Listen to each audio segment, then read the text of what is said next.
The Kommando Spezialkräfte, Germany's most secretive special operations unit, fewer than 1,000 operators in the entire force. The selection failure rate sits above 80%, and that's before the real work begins. Level 1. The candidate. You don't sleep the night before. Not because you're afraid, because you've already run every scenario. The selection process starts before dawn. Cold, Pullendorf. The training grounds at night feel like the edge of a world most people will never enter. Your kit is heavy. Your boots are stiff. The cadre don't yell. That's the first thing that surprises you. They're quiet, calm. They watch you like they're reading something written beneath your skin. You run, you ruck, you carry weight across terrain that doesn't care about your fitness level or your motivation speech. The first candidate drops on day 2, then another. By the end of the first week, the group has thinned like a forest after a storm. You don't look around. You keep moving. Because the moment you start counting who's left, you've already started losing. The cadre are testing something that can't be measured in reps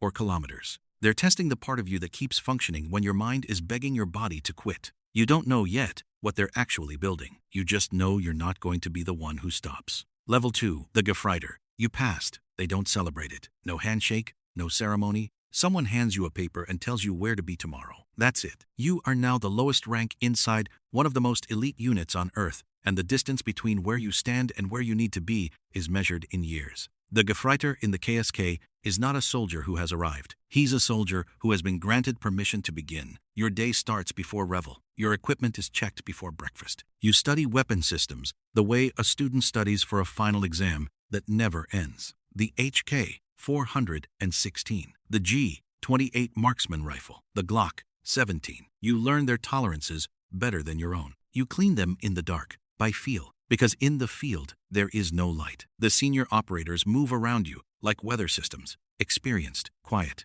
You watch everything. You say very little. Because at this level, listening is a tactical skill. You're learning a language, not German, not English, the language of movement, timing, silence, and controlled violence. And underneath all of it, underneath the exhaustion and the calibration and the constant evaluation, there is a single quiet understanding slowly forming in your chest. You are not yet a KSK soldier. You are a KSK soldier in construction, and the blueprints are brutal. Level 3, the Unteroffizier. Something shifts. You feel it before you can name it. The cadre start speaking to you differently. Not softer, that's not the word. Differently, more directly, like they're talking to someone who might actually be useful. You've been assigned to one of the 4 Einsatzkompagnen, the operational companies. Each one specializes in a different environment. Combat diving, military freefall, mountain warfare, assault. You didn't fully choose your path. Your path was partly chosen by the way you performed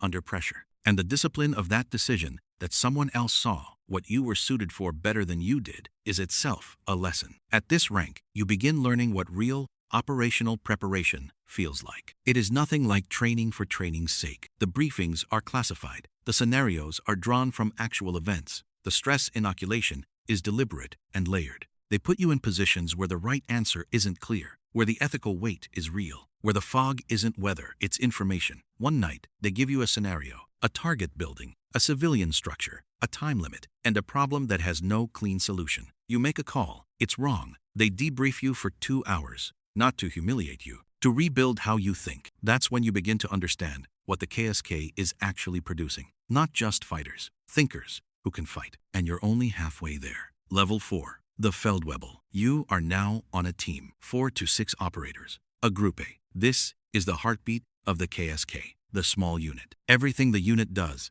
every operation it runs, flows from the trust inside this group. You know your teammates, the way surgeons know instruments, their breathing patterns under stress, the way one of them slows his speech when he's uncertain, the way another goes completely still when the decision has already been made in his head. You've trained in Jordan, in Mali, in locations you can't say out loud. You've run joint exercises with GSG-9, with British SAS, with Delta, and you've learned that elite is not a uniform, it's a standard. Your specialization is now locked in. You're a combat diver, or a halo jumper, or a mountain warfare specialist, and that skill set colors every mission assignment, every deployment rotation. The operations are real now. Not all of them can be discussed. But you know what it feels like to stand outside a compound at 3 in the morning, heart rate controlled, breathing calibrated, waiting for the green light. You know what it feels like to move through a building in total silence, each footstep a choice. You know what it sounds like when things go wrong mid-breach, and you know what it costs to bring everyone back through that door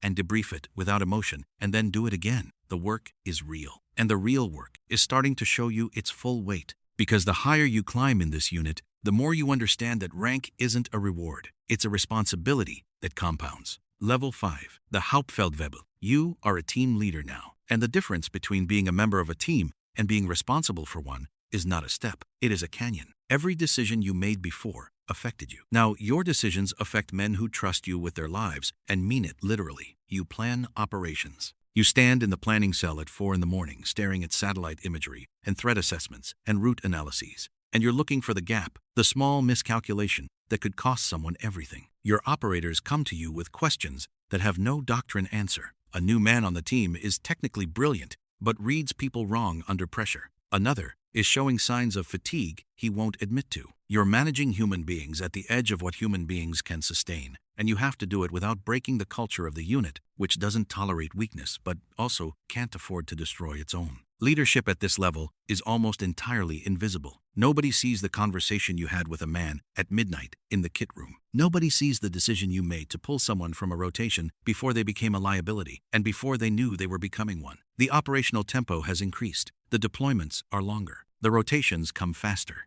And your family, if you have one, is learning to live with a person who is always slightly somewhere else, even when he's home. The cost is not dramatic. It doesn't announce itself. It accumulates the way water shapes stone, slowly, invisibly, until the shape is permanent. Level 6. The Stabsfeldwebel. You are a senior NCO. You've been in the unit long enough that newer operators watch you the way you once watched the veterans who said nothing. You are the institutional memory of your group.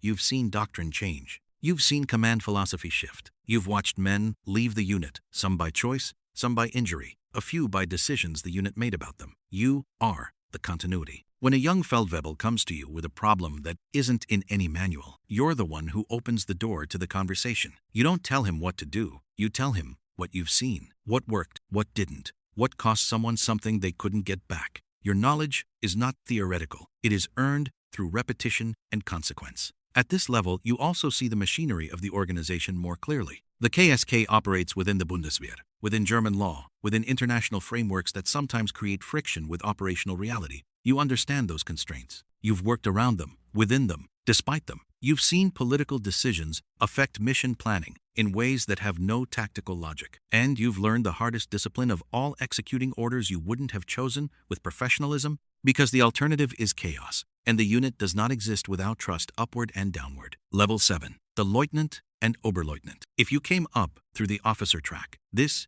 is where you meet the weight of institutional command for the first time. You've been through Offizierschule. You've done your operational attachments, but the KSK is a different caliber of environment than anything the standard Bundeswehr prepared you for. You arrive leading men who have more operational experience than you, and they know it, and you know it. The respect is earned here with humility and intelligence, not with rank insignia. The most dangerous lieutenant in any special operations unit is the one who mistakes his commission for authority. Real authority in this environment is granted, not given. You earn it by showing that you can absorb information faster than the situation changes, by showing that you can make a call and live with the outcome without folding, by showing that the NCOs in your element can trust your judgment in the field the same way they'd trust their own. If you came up through the ranks instead, as many of the unit's best operators did, you understand something the academy can't teach. You understand what it costs to be led. And that understanding makes you a different kind of officer, the kind men follow into the dark without asking twice. Level 8,